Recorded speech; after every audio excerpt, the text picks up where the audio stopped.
ზუგდიდის მუნიციპალიტეტის საკრებულოს დღევანდელი რიგარეს შესხდომა ხმაურისა და ფიზიკური დაპირისპირების ფონზე წარიმართა.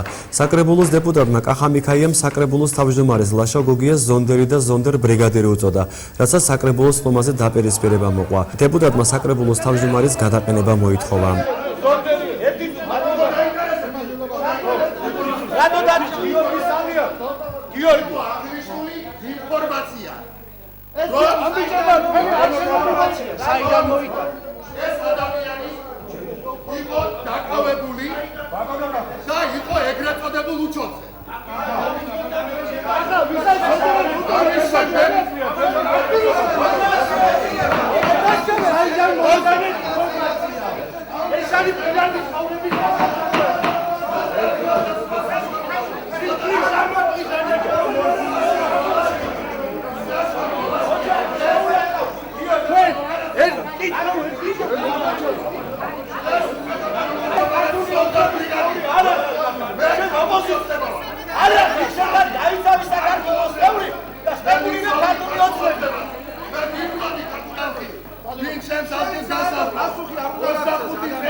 დაპირისპირებამ სხდომის დარბაზიდან საკრებულოს დერეფანში გადაინაცვლა. საქართველოს პოსტის სამეგრელოს ზემო სვანეთის რეგიონალური სამმართველოს კოორდინატორის დავით სორდიას განცხადებით, მას საკრებულოს აპარატის თანამშრომელის სიტყვერ შეურაცხყოფასთან ერთად ფიზიკურადაც გაუსწორდა. კახა მიქაიას განცხადებით 23 დეკემბრის ცნობილი შემთხვევის შემდეგ ლაშა გოგიას არ აქვს უფლება ეკავოს დაკავებული თანამდებობა. მიქაიას მოწოდება შეუერთა მერიის ზედამხედველობის ყოფილი თანამშრომლის გიორგი სალიას დედას.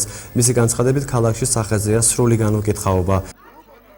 საკრებულოს თავმჯდომარე, რომელიც არის ზონდერ ბრიგადირი და ყავს საკუთარი ზონდერები, რომელსაც არ შეუძლია პოლიტიკური პაექრობა და გადმოდის ძალადობაზე, გადაყენებულ იქნას საკრებულოს თავმჯდომარის პოსტიდან. მე ძალადობას არ უპასუხებ ძალადობით. მე ძალადობას უპასუხებ მხოლოდ მხილებით. რომ საკრებულოს თავმჯდომარის ცოლის ძმა ედიშერ თოლორაიას გამგებლის თანამშრომელი თოდუა რომ დაჭერილი იყო ნარკოტიკების მოხმარებაზე და ეს ფოტო რომ გაიზიარა გიორგი სალიამ და საშკამო ლაშქიამ, ამის გამო ადამიანი ცემო, ეს არის ყოვლად დაუშვებელი. მე მივმართავ ხელისუფლებას.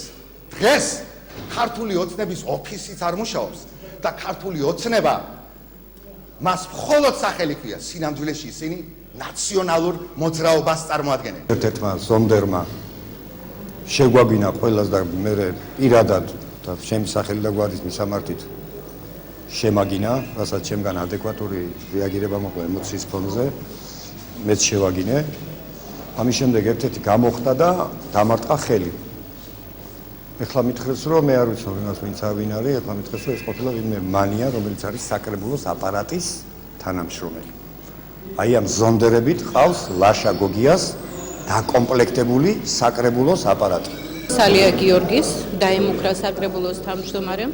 ეს არის ლაშა გოგია, რომელსაც მოსმენის კულტურაც არ გააჩნია და კითხვებს ბოლომდე არ მოსე, თვითონ თავის აზრებს გამოხადავს, როგორც უნდა, კინებით უნდა თუ როგორც უნდა და ხო, სხვამ თუ თავისუფალი აზრი ან დააფიქსირა Facebook-ში ან სადმე, ეს თურმე არ შეიძლება და ამისთვის აუცილებლად ან ფეხი უნდა მოვიტეხოთ საზოგადოებამ, ან ცხვირები უნდა გავიტეხოთ და მე გეტყვით ერთ რაღაცას, რომ მათ ვერ შეიფერეს ქართულ ოცნებაში გადმობარგება და ლადონს ხელის გულზე დავისვით. ლაშა გოგიას განცხადებით კახა მიქაია არის პროვოკატორი. მისი განცხადებით 23 დეკემბრის საღამოს მომხდარ ფაქტზე გამოძიება უკვე მიმდინარეობს. კახა მიქაია თვითონ არის პროვოკატორი. აქედან დავიწყე. და ეს განცხადება რაც გააკეთა კახა მიქაიამ, ეს პირველი არ არის, პირველი სტომიდან იმ გუნდიდან, რომელიც გავიდა კახა მიქაია, ის გუნდი ოცნება დატოვა და დარჩა მარტო დეპუტატი, არც ერთ ფრაქციაში არ არის და ყოველ იმაზე არის პროვოკატორი, აწყობს პროვოკაციებს და შესაბამისად მიიღებს ადეკვატურ პასუხს ყოველთვის ტოვებს სხდომას. სხდომის დამთავრების შემდეგ უმრავლესობის დახურული სხდომა ჩატარდა, როგორც ზუგდიდის მუნიციპალიტეტის საკრებულოს იურიდიული და სამანდატო კომისიის თავმჯდომარე მაიზერ ნანავამ განაცხადა, კახა მიქაი არის ქართული ოცნების ოპოზიცია.